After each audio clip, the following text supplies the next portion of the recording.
Iskandar Muda, terdakwa ganjol ATM Sigo berhasil ngurus duit korban sebesar 25 juta.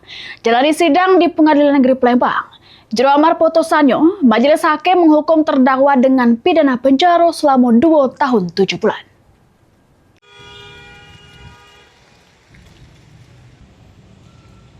Modus ganjol ATM, terdakwa Iskandar Muda berhasil nuker ATM korban yang sesudah itu gasak duit juru ATM sebesar 25 juta.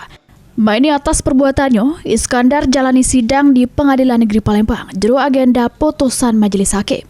Juru amar putusannya, majelis hakim yang diketuai Budiman Sitorus menyatakan ke terdakwa Iskandar Muda sudah terbukti secara sah-sah meyakinkan bersalah melakukan tindak pidana maling sebagaimana dakwaan tunggal.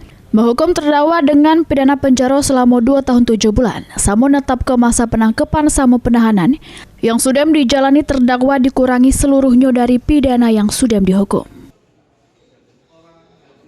Menjatuhkan pidana terhadap terdakwa Iskandar Muda nanti almarhum dengan pidana penjara selama 2 tahun dan 7 bulan.